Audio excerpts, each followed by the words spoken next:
이 시간 하나님께서 우리에게 주시는 은혜의 말씀은 마태복음 27장 1절에서 10절 말씀입니다. 마태복음 27장 1절에서 10절 말씀, 하나님의 말씀을 저와 여러분이 한 절씩 교독하시겠습니다. 새벽에 모든 대제사장과 백성의 장로들이 예수를 죽이려고 함께 의논하고 명확하여 끌고 가서 총독 빌라도에게 넘겨주니라. 그때 예수를 판 유다가 그의 정죄됨을 보고 스스로 뉘우쳐 그 은 30을 대제사장들과 장로들에게 도로 갖다 주며 이르되 내가 무죄한 이를 알고 죄를 범하였사오니 그들이 이르되 이것이 우리에게 무슨 상관이냐 내가 당하라 하거늘. 유다가 은을 성소에 던져놓고 물러가서 스스로 목매어 죽은지라. 대제사장들이 그 은을 거두며 이르되 이것은 핏값이라 성정돈에 넣어두기 옳지 않다 하고 의논한 후 이것으로 토기장이의 밭을 사서 나그네의 묘지를 삼았으니 그러므로 오늘날까지 그 밭을 핏값이라 일컫는다.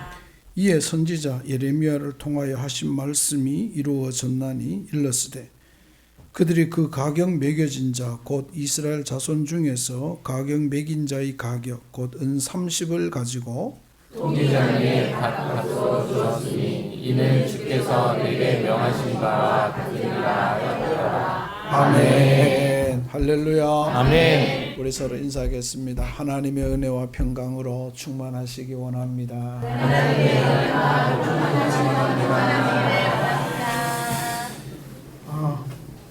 성경 읽을 때 여러분 성경이 재밌습니까? 성경이 재미가 없죠. 그러니까 성경 읽는 사람이 없죠. 성경 읽다 보면은 창세기까지 읽어도 정말 잘한 거죠. 읽다 보면은 안 읽고 또 읽어 가더라도 출애굽기까지는 그래도 가는데 레위기 가면 무슨 말 하는지 몰라서 재미없고 그러다 보면 성경도 안 읽고 마태복음 읽을 때는 괜찮았는데 마가복음, 누가복음, 요한복음 읽으니까 비슷비슷한 것 같아서 또 재미없고 그죠? 그런데 우리가 이렇게 보면요 성경을 왜 재미가 없을까요? 그냥 읽어서 그래요. 제가 종종 이야기한 서울대 학생들에게 공부 잘하는 이유를 물으면 늘 왜 이렇게 되었을까를 묻는다고 하죠. 왜? 성경도 읽으면서 성경을 왜 하나님이 이걸 쓰셨을까 하면 생각하면서 읽으면 재미없는 게 아니라 그 속에서 하나님이 우리에게 하시고자 하는 말씀이 뭘까 생각하면은 성경이 읽어지기 시작합니다. 성경이 왜 예수님께서 하나님께서 이 글을 쓰셨을까? 제 친구가 예수 안 믿는 친구가 고등학교 때 제가 워낙 이제 하다가 말하다가 한번 읽어보려. 그런데 이 친구가 여호수아서를 읽었어요. 읽더니 성경이 너무 재밌대요. 사사기서 여호수아를 때 왜 그러니까 무협지 같다고. 너무 재밌다고. 그래 그 친구 읽어요. 그래 내가 보면서 그렇게 재밌냐? 나는 읽어도 그 무협지 같다는 생각을 해본 적이 없는데 이 친구는 예수를 안 믿으니까 그냥 제가 읽으라서 읽었는데 너무 재밌다는 거예요. 그러더니 성경을 쭉 읽어가더니 잠언까지 읽더라고요. 그래서 내가 이 친구 가만히 놔둬도 되겠다 했더니 요즘은 성당 다니고 있더라. 내가 교회 가서 말아 이 가만히 놔둬도 되겠다 그랬는 게 성당. 하여튼 뭐 성당이라도 다니니까 이웃 사촌이니까 제가 가만히 놔두고 있습니다. 그냥. 아무튼 이랬다고 또 이단이라 그러면 안 됩니다. 안 믿는 것보다는 나으니까. 아무튼 그러는 거죠. 왜 예수님께서 하나님께서 이 말씀을 하셨을까? 이유가 뭘까? 나에게 무슨 말씀을 하시고 싶은 걸까? 늘 물어보면 성경이 읽어지기 시작합니다. 읽어진다는 거죠. 여러분 요즘 뭐 읽으면서 무엇을 읽고 있습니까? 재미없습니까? 그러는 한번 생각. 이것을 통하여 나에게 하나님이 깨닫게 하시고자 하는 것은 무엇일까? 내가 무엇을 알기를 원하실까 생각해 보세요. 그러면 그리고 더 나아가 하나님께서 이걸 말씀하시면서 내가 교회 생활을 어떻게 하고 사람과의 관계를 어떻게 하고 하나님과의 관계를 어떻게 하길 원하실까 자꾸 물어보면은 성경이 읽어지죠. 여러분 우리 이제 계속 이제 부활주일이 고난주일도 지나고 부활주일도 지났는데 오늘 말씀은 27장은 전체를 보면 오늘 27장은 유다로 비롯하여 빌라도 법정에서 예수님이 죽으시고 부활하신 사건까지가 27장에 다 나와 있어요. 그냥 27장 하나를 두고 보면은 유다가 죽었어요. 왜 죽은 걸 기록하셨을까요? 뭐 때문일까? 자살하지 말라고 기록했어요? 그런 거 아니에요. 뭐 그런 거죠. 여기 쭉 보세요. 왜 기록하셨을까? 이 말씀을 통하여 오늘 우리에게 무엇을 말씀하시고 싶으신 걸까 하는 거예요. 여러분이 오늘 본문 27장을 통하여 하나님께서 말씀하시고자 하는 그 일을, 그 말씀을 듣게 되기를, 깨닫게 되기를, 또 여러분의 삶 속에 이 삶들이 이 말씀으로 인하여 변화가 일어나기를 주의 이름으로 축복합니다. 인류 역사의 가장 큰 사건은 하나님의 아들인 예수 그리스도가 이 땅에 오신 2차 대전도 아니고 1차 대전도 아니고 아니고 예수님이 하나님의 아들이 이 땅에 오셔서 십자가에서 죽으시고 부활하신 사건이에요. 인류 역사의 가장 큰 사건이고 앞으로도 이거 뭐라고 하죠? 전무후무한 사건이죠. 앞으로도 또 이전도 없었고 앞으로도 없을 사건이에요. 물론 앞으로 예수님 오시면 그 일이 될지는 모르지만 최고의 사건인 거죠. 어마어마한 사건입니다. 이 사건이 여러분에게 분명하게 던져주시는 하나님의 음성을 듣게 되고 여러분의 삶이 참 믿는 자로 변화되어 가는 우리 모두가 되기를 축복합니다. 먼저 오늘 여기 말씀 시작과 함께 참 안타까운 일이 아닐 수 없어요. 저는 늘 의문이 있습니다. 대제사장이 1명인가 2명인가 3명인가. 근데 대제사장은 모세와 아론 시대 때도 대제사장은 1명이었잖아요. 근데 여기 보면 늘 대제사장 들고 와야 돼요. 이때는 대제사장이 많았는 모양이다. 아무 그렇게 짐작하는 거죠. 그냥 이건 제가 이제 혼자 이렇게 읽으면서 당시에도 아마 지금과 같이 우리나라에 그런 게 있잖아요. 우리 총회 부흥 전도단 이러면 뭐라고 했어요? 상임 총재, 총재만 한 20명 돼. 부회장만 또 한 30명 되고, 고문도 막 40, 그 보면요, 위에 임원만 수백 명이야. 인간들이요. 욕심이 많다. 교만해. 그게 뭐라고? 회장 1명만 있으면 되지. 진경회장, 상임회장, 회장, 부회장도 수석부회장, 상임부회장, 상임총, 수석총, 이래가지고 수십 명씩. 인간이요. 자리에 연연히 하는 걸 보이게 되는 거죠. 근데 아무튼 그런 거죠. 그런데 오늘 여기 말씀해 보니까 3절에서 유다가 자살했다는 거예요. 3절 이하에서 유다가 처음 우리 읽은 본문 유다가 죽었다는 거죠. 그 유다의 자살과 그리고 저 뒤에 가면 예수님 우편에 있던 강도들의 두 강도의 모습이 있어요. 그 두 사건을 통해서 우리에게 주시는 말씀은 유다의 자살과 죽음는 강도의 사건을 통하여 우리에게 주시는 말씀. 뭘까요? 따라합시다. 후회와 회개는 다르다. 사과와 후회는 달라요. 여기서 3절에서 그의 정죄됨을 보고 스스로 뉘우쳐 반성했다. 이건 회개가 아니에요. 뉘우쳐, 사과, 반성.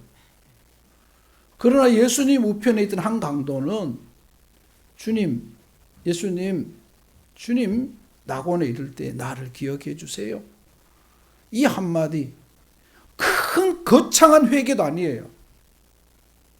그런데 주님 앞에 단 예수님을 하나님의 아들로 인정하면서 했다는 그 한마디가 함께 네가 오늘 나와 함께 낙원에 있으리라.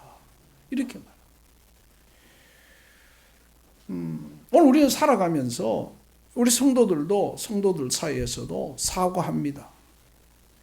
근데 사과와 회개는 다르다는 거죠.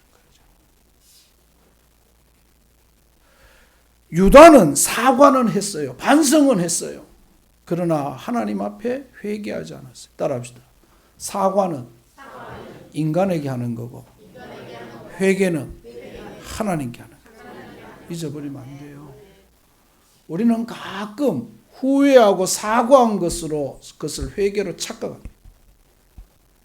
혹 사람 앞에 후회하고 사과는 안 할 수 있어요. 때를 놓쳐서. 그러나 반드시 해야 될 것은 주님 앞에 하나님 앞에 엎드려 회개해야 된다.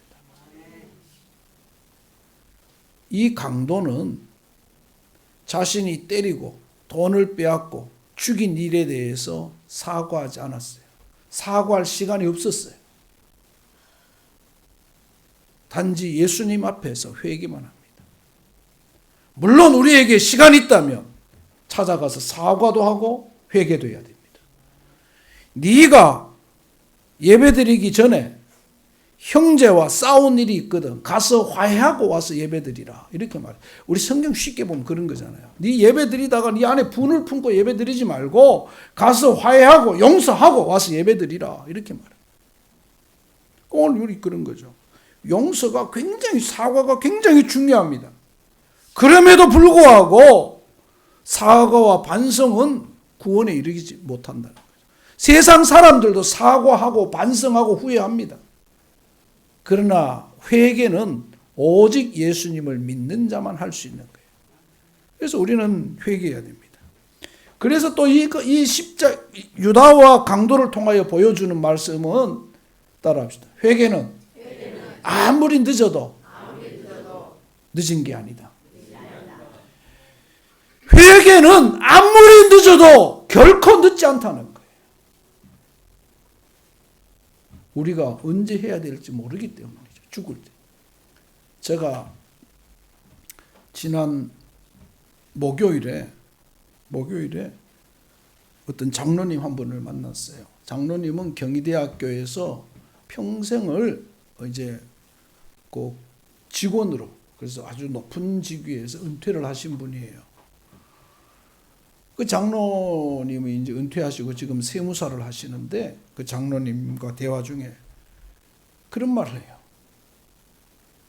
목사님, 제가 얼마 전에 죽었다 살았습니다. 이거 무슨 말이에요? 하니까 저희들이 같이 식상에서 밥을 먹는 그 자리에서 바로 그 자리에 앉았대요. 똑같은 자리에. 그 자리에서 2월 달에 앉아서 밥을 먹다가 갑자기 배가 아프더래요. 그 옆에 있는 분에게 목사님, 내가 갑자기 먹는데 배가 아프네요. 그랬대요. 그래서 살살 내려 만졌는데 그 다음부터 기억이 없대요. 넘어간 거예요. 그래서 장로님들, 목사님들 붙잡고 막 하다가 119를 불러서 병원에 갔어요. 강동 여기 경희대 병원에 갔어요. 머리도 찍고 심장도 찍고 다 찍었는데 이상이 하나도 없어요. 그런데 한 번 하는 말이, 목사님, 그 의식이 없는 시간에요, 너무 평안했대요. 그래서 깼는데 아무 기억이 없는데 순간 드는 순간, 이렇게 죽을 수도 있겠다. 이러다가 못 일어나면 죽는 거잖아요. 그래서 그 주에 바로 교회 가서 당회 때마다 힘들게 했던 장로님들 찾아가서, 장로님 죄송하다. 진짜 이거 장로님 미안하다. 내가 장로님 이야기 때마다 언성 높이고 짜증내고 화내서 장로님 미안합니다. 용서해 주세요. 그리고는 목사님 찾아가서, 목사님 너무 죄송하다. 너무 미안, 내가 잘못했다. 앞으로 목사님 열심히 은퇴할 때까지 열심히 돕겠다. 그랬대요. 그런데 그 이후로 장로님이 그 말 하는데 옆에 한 6명이 앉아 있었는데 목사님들이, 야, 장로님 큰 은혜 받았나. 근데 장로님은 얼마나 덜컹했겠어요. 얼마나 덜컹했겠어요. 자기가 진짜 밥 먹다가 아내나 자녀들한테 제대로 아무것도 못하고 건강한 모습으로 일 보러 나왔으니까. 그죠? 여러분, 우리에게 있어서 회개는 그 다음부터는 정말 예배당에 가면 제일 먼저 한 게 그거래요. 회개하는 거래요. 내가 지난 한 주간 동안 혹시 뭐 했나 생각 늘 회개한대요. 그래서 지금은 예배 제일 자기 기도의 1번을 회개래요. 아, 내가 이러다가 지금 한 67세 정도 됐어요. 아, 이러다가 내가 어떻게 될지 모르는구나 하는 생각을 했대요. 여러분, 그래요. 어떤 분은 위기를 당하면 주저앉는 분이 있는 반면 어떤 분은 하나님 앞에 회개하고 또 새롭게 출발하는 분이 있다는 거죠. 우리 모두가 유다처럼 반성하고 후회하고 사과하는 데 그치는 자들이 아니라 회개의 단계까지 나아가는, 그래서 주님과의 관계가 깊어지는 저와 여러분이 되기를 주의 이름으로 축복합니다. 여러분, 회개는요, 하나님께서 우리 인간에게 주신 인생에 너무나 귀하고 아름다운 꽃과 같은 거예요. 기독교를 향하여 사랑의 종교라고 하지만 사랑의 절정이 저는 용서라고 생각합니다. 용서할 수 없는 사람을 용서하는 것, 받아들일 수 없는 사람을 받아들이는 것, 저는 하나님 앞에 참 감사해요.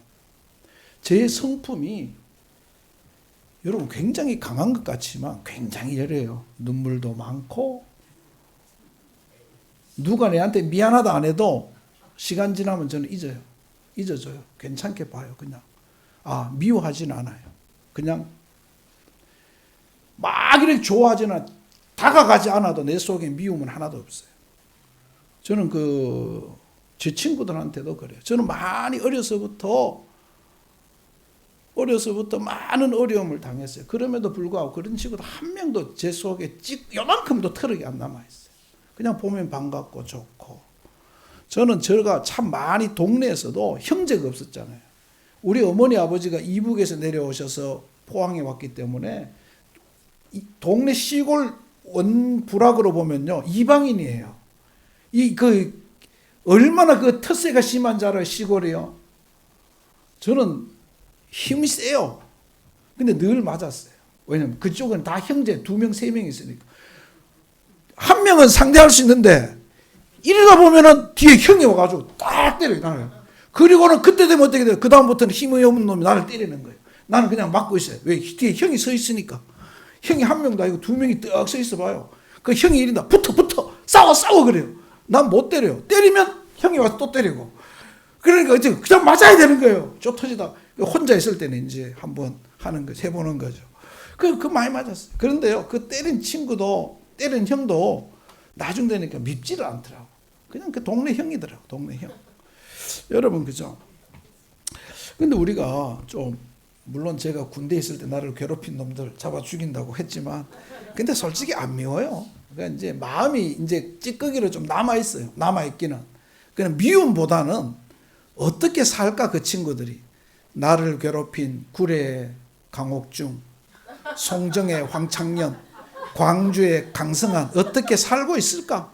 강성한이는 광주 기아 이 큰 대리점 센터에 있더라고요. 그래서 내가 보면서 그 친구들 뭐 할까? 강옥중에는 45톤 크레인 운전병, 45톤 크레인 어마어마하게 커요. 크레인 운전병. 황창년이는 1과 4분의 1 복사차 운전병.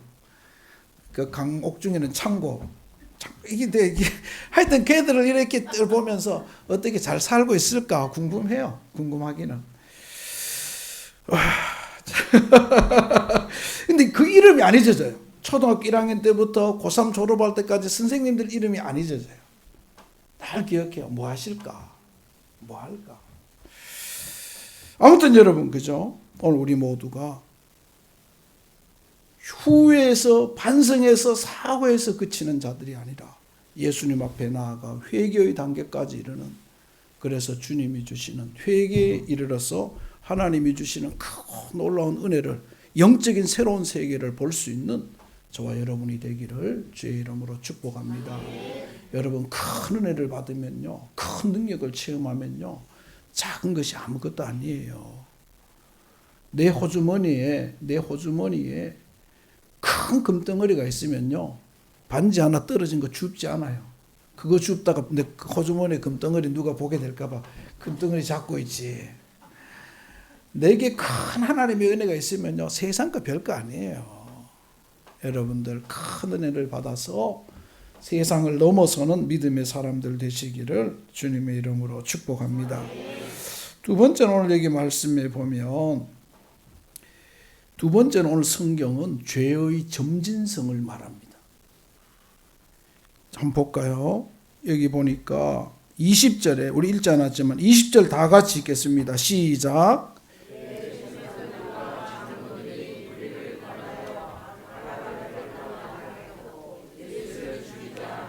예수를 죽이자, 여기까지 나갔어요. 그래서 24절에 보니까 빌라도가 아무 성과도 없이 도리어 그 위에 23절에 빌라도가 이르되 어찌미냐, 무슨 악한 일을 하였느냐, 나는 이 신문에 봐도 예수의 죄가 없는 것 같아, 이 말하는 거죠. 그러니까 더 소리 질러서 십자가에 예수를 못 박아라 하는 거죠. 그래서 24절에서 이 예수의 피에 대하여, 이 죽음에 대해 나는 무죄하니 너희가 당하라. 근데 사람들이 얼마나 악하냐면요, 25절입니다. 다 같이 읽겠습니다. 시작. 백성이 다 대답하여 이르되 그 피를 우리와 우리 자손에게 돌릴지어다. 내와 우리 자손에게 돌리더라도 저 죽여라. 여러분 말합니다. 인간의 교만과 인간의 죄가 날마다 커져가요. 그러다가 37절 이하에 보면, 38절 이하에 보면 예수님을 조롱하고 침뱉고하는 일까지 합니다. 죄의 점진성. 우리 그런 말 하죠. 작은 거짓말했다가 죄가 점점 커집니다. 죄가 점점 커져요. 제가 어릴 때 어머니 지갑에서 돈을 100원 훔쳤어요. 실제로 훔쳤어요.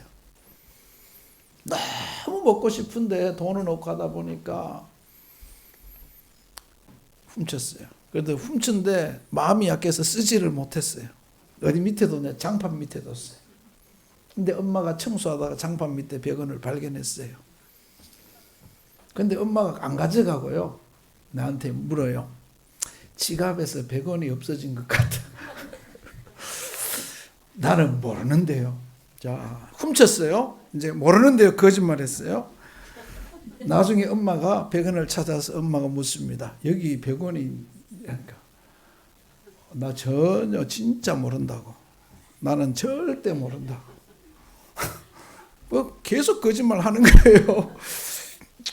그러다 이제 이 거짓말 계속 남는 거예요. 나중에 어떻게 울면서 아니라고. 내를 증명하기 위해서 나는, 엄마 왜 나를, 그래야 믿어주니까. 뭐 그렇잖아요, 사실.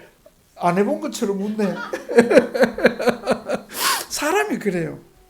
죄가 잘마다 커져요. 바늘도둑이 소도둑 되는 거예요. 티끌모아 태산되는 것처럼 죄도 자꾸 커져가요. 오늘 여기 말씀해 보면 인간의 죄가 자기의 뜻을 이루기 위해서 점점 더 확장되어 가고 커져가는 모습을 보게 됩니다. 여러분들도 그런 경험 있을 거예요. 돌아보면 내가 잘못해놓고 오면은 자꾸 막 변명하고 옆 사람에게 넘기고 막 하면 그런 거죠. 오늘 우리 한번 생각해 봅시다. 죄가 점점 더 커지고 죄가 점점 더 과감해집니다. 인간이요, 죄에 사로잡히면, 인간이 교만해지고 욕심에 사로잡히면, 어떤 일을 이루기 위한 거기에 사로잡히면 이렇게 되는 거예요. 우리는 보잖아요. 우린 이 나라에서 보잖아요. 진보나 보수나 얼마나 악합니까? 멈출 때가 됐어요. 저는 그래 생각해요. 윤석열 대통령이 물러났어요. 뭐 탄핵이라는 말보다 물러났어요. 쫓겨났어요. 그러면 국회의원들 어떻게 해야 돼요? 국민 여러분, 이제 자리로 다 돌아가라고. 자신의 삶을 돌아가서 삶에 충실하라고. 끝까지 벼랑까지 몰고 가는 그런 모습은요, 지도자의 모습이 아니에요. 세상은 그래도 교인들은 그러면 안 돼요. 또 지도자는 그러면 안 돼요. 국민들 끝까지 불러서 태극기 들고 나오세요. 촛불 들고 나오세요. 그래 하면 안 돼요. 나라를 끝까지 나누려고 하는 그런 생각까지면 지도자 자격이 없어요. 화합을 이끌어야 돼요. 국민들이 이제 다 자리로 돌아가십시오. 남은 일은 우리들이 하겠습니다. 우리들이 하겠습니다. 경제인들은 경제 열심히 하고 뭐 다 자기 자리로 돌아가라고 해야 되는데 끝까지 부추기고 싸우게 만듭니다.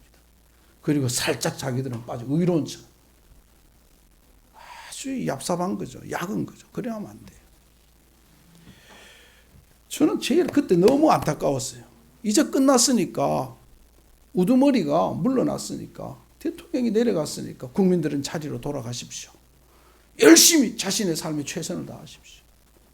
이제 남은 문제는 우리가 하겠습니다. 여러분 좀 더 갔으면 어떤 일이 벌어질지 몰라요. 여러분 죄가 얼마나 많아요. 여러분의 아들이 여러분의 손자가 정경으로 갔어요. 서울시청에 민노총이 모여서 데모한대요. 하필 내 아들이 내 손자가 정경이에요. 민노총이 후드는 쇠파이프에 여러분의 손자가 아들이 머리에 맞았다 생각합시다. 가만히 있겠어요? 제가 대학 다닐 때 89년도에 제가 군에서 복학하고 전역을 했어요. 한여름이에요. 학생들이 데모합니다. 뭐 데모가 생각도 안 난다. 막 하는 거예요. 그날도 더운데 전경들이 제가 있는 그 집 앞에 쫙 누워있어요. 한여름에 속옷을 입고. 근데 하필 거기 보니까 내 고등학교 동창이 있어요. 경찰대학 나온 친구가. 너 여기 왜 있냐니까. 이야, 성모라. 왜? 저 가가지고 말 좀 해달라. 왜? 금요일까지 열심히 데모하고 토요일하고 일요일은 데모 좀 하지 말라고. 우리도 좀 쉬자. 우리 금요일까지는 데모, 우리 일이니까 근무하니까 데모 막지 마. 이건 뭐냐고. 쉬는 날도 없이 일하면서 욕은 우리가 다 먹냐고. 그런데 그 데모하는데 현장에 또 가봤어요. 옆에 레서인 하는 말이 전경들이 그래요. 우리도 대학생이다. 그만하자. 화염병이 날아오고 돌이 날아오니까 나도 대학생이다. 그만하자 이러는 거예요. 억울한 거야. 자기도 맞고 싶으면 막는 게 아니고 싸우고 싶으면 싸우는 게 아닌데 정경이니까 명령이니까 해야 된다는 거죠. 근데 끝까지 가는 거예요. 쇠파이프로. 그래서 제가 대학 다닐 때는 참 고마웠던 게 대학생들이 경찰들에게 맞든지 경찰들이 맞으면 이제 경북대 병원에서 국립병원이니까 전액 무료로 치료를 해줬어요. 그때는 다 이제 우리 학생이라고 또 전경들도 하다가 서로 맞았어요. 그 전경들이 병원에 누워 있는 가 보면 둘이 이야기하고 있습니다. 야, 니들 좀 살살해라. 뭐 이러면 왜 다 같은 대학? 얘들도 전역하면 또 대학 가서 데모할 거니까 전경들도 데모 잘합니다. 전역하면 학교 가서 또 데모해요. 그런데요, 저는 이 민노총이나 이런 걸 보면서 어느 정도 적당히 해야 돼요. 만약에 여러분의 아들이 여러분의 손자가 거기에 있어서 맞았다. 가만히 있겠어요? 대구 봉산성결교회 목사님 돌아가셨어요. 원로 목사님. 하여튼 원로 목사님이 계세요. 그분은 경상도 사람이에요. 근데 아들이 5.18 민주항쟁 때 광주에 있어서 사고를 당했어요. 근데 이분이 바뀐 거예요. 자기 아들이 당하니까. 여러분, 그래요. 내 아들이 내 손자가 당하면 달라지는 거예요. 그래서 우리 조금 이해해야 돼요. 민노총도 그렇게 함부로 하면 안 돼요. 나라를 엉망으로 하면 안 돼요. 만약에 민노총처럼 그 많으니까 그 사람들이 경찰차 불태우고 정경 머리 떼가 병원에 입원해도요 한 명도 구속 안 돼요. 구속 안 되잖아요. 그죠? 내가 만약에 전국 조폭 두목이라면 전국 조폭 한 2, 3만 명 모아가 데모할 거예요. 모이면 구속 안 하니까. 민노총이라는 이름으로 온갖 불법을 다 해도 한 명도 구속 안 되는데 병원에 경찰차를 때려 부수고 시청을 박살내고 정경을 때려도 우리나라 공권력은요 세상에서 제일 약해요. 경찰들 욕하지 말아요. 공권력 제일 약해요. 세상 어디에서 경찰을 그렇게 두드려 패요? 여러분, 그죠? 만약 조폭들이 한 10만 명만 모이면 아무 조폭도 못 건드릴 거예요. 그래 하면 안 돼요. 생각해야 돼요. 여러분, 우리 인간이, 제가 이 말 하는 이유는 악해지면 끝이 없다는 거예요. 가면 갈수록 더해요. 가면 갈수록. 멈춰야 돼요. 여러분, 자동차에서 뭐가 중요합니까? 엔진이 중요합니까? 아무리 좋은 벤츠를 타고 다니고 뭐 벤츠에서 제일 비싼 차를 타고 다니는데도 브레이크가 고장나면 죽어요. 아무리 좋아도 중요한 거예요. 자동차에서는 운전하면 할수록 느끼는 게 브레이크가 너무 중요해요. 인생도 똑같아요. 잘 나간다고 너무 까불면 안 돼요. 브레이크를 잡을 때는 서야 돼요. 브레이크가 중요해요. 잘 나간다고, 잘 된다고, 잘 풀린다고, 높아졌다고 교만하면 안 돼요. 브레이크 잡을 줄 알아야 돼요. 저도 한 번은, 제가 지난번 차를 탈 때 한 번은 그런 일이 있었어요. 광화문인가 어디에서 신호등에 걸렸어요. 근데 차가 갑자기 엔진은 시동은 걸려 있지만 있는데 갑자기 RPM이 차가 뻥 하면서 왁 올라가는 거예요. 이러다 보니까 그때 순간적으로 이러다 차 어떻게 되는 거 아니야 보니까 뭐 RPM이 멈추질 않아요. 그래서 바로 시동을 껐어요.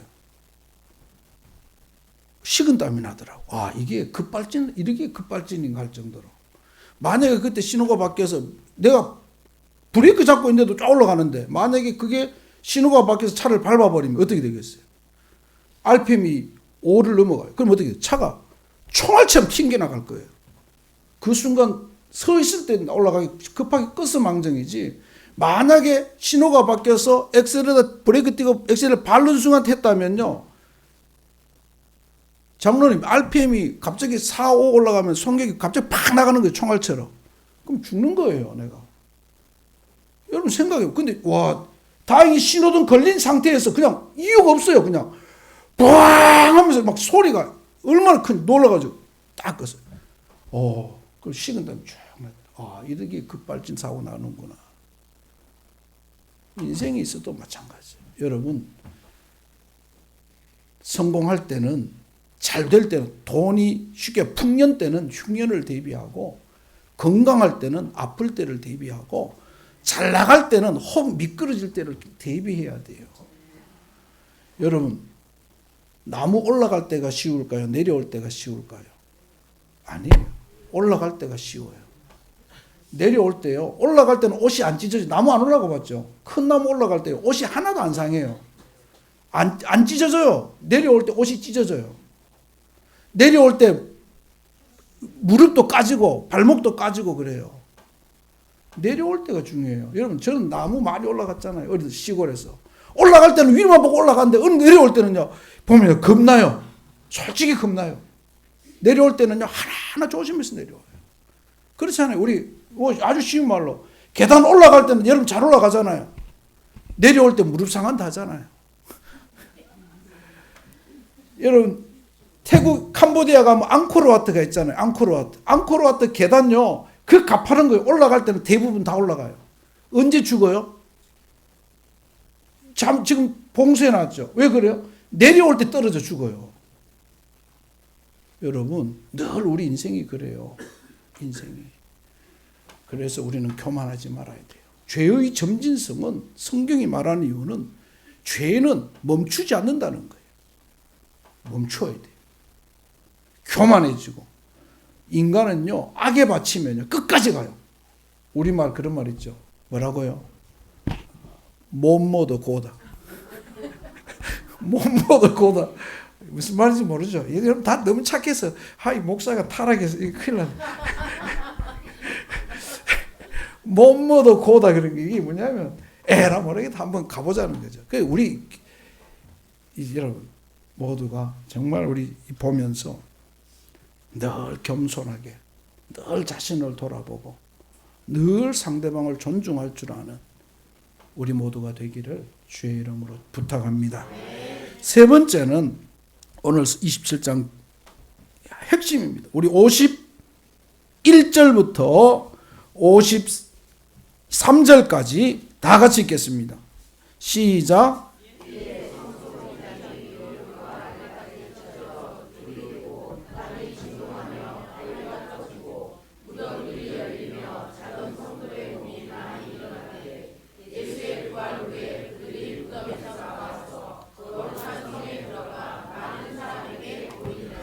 백부장과 및 함께 예수를 지키던 자들이 지진과 그 일어난 일들을 보고 심히 두려워하여 이르되 이는 진실로 하나님의 아들이었도다. 아멘. 여러분, 십자가 죽음과 사건은 예수님의 하나님의 아들 되심을 보여주는 거예요. 오늘 이거 예수님의 죽음, 이거 보는 핵심은 그거예요. 바로 하나님의 아들됨을 보여주는 거예요.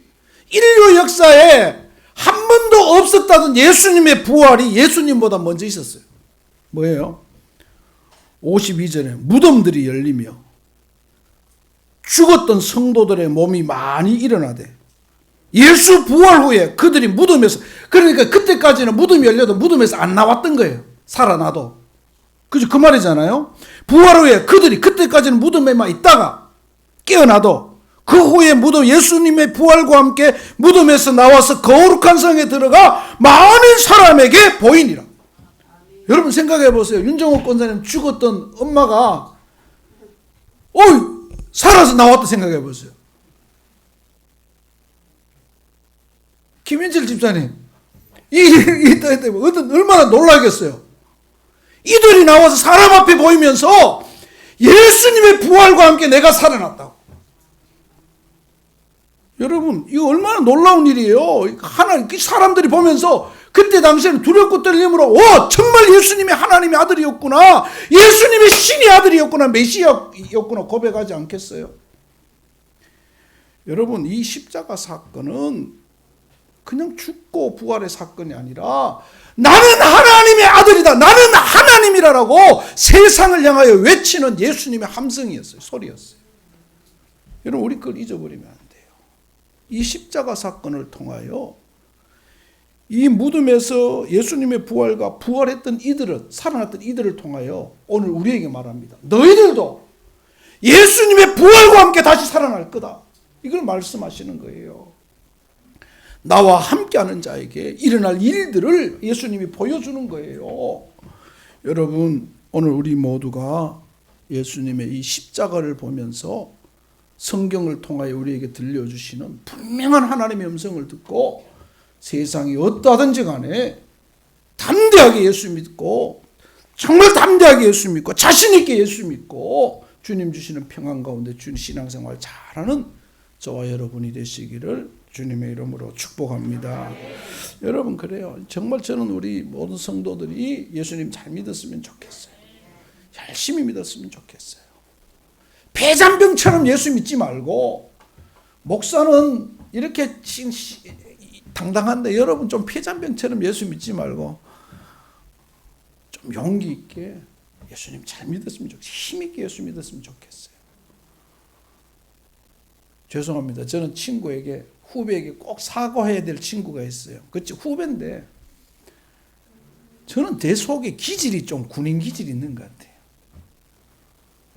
중학교 2학년, 3학년 때인데 제 친구가 지금 호미곶에서 버스를 타고 저희 동네까지 오는데도요 1시간이 걸리는데, 그래 오는 중학교가 거기 하나밖에 없으니까. 근데 저희 집에서도 포항까지 가려면 또 한 40분 나가야 되는데 저 호미곶에서 여기까지 오는 친구가 있어요. 근데 하루는 학교 오더니 울고 있어요. 제가 잘 안 묻는데, 상윤아, 이상윤이라는 친구인데, 상윤아 왜 우냐, 오자마자 얼굴이 벌게서 울고 있어요. 그래서 애들이 아무 말도 안 해요. 가만히 있어요. 왜 그러냐 이러니까 2학년한테 맞았대. 그때 당시에 교복 입는 시대에 머리 빡빡 깎을 2학년이 3학년 때리는 거는요 하극상이거든요. 저는 2학년 교실이 잘 안 돼가고 사실 공부만 열심히 하는 모범생인데 그런데 하여튼 맞았대요. 듣고 누가 때렸는데 안효륜이라는 친구가 때렸대요. 이름도 너무 잘 기억하죠.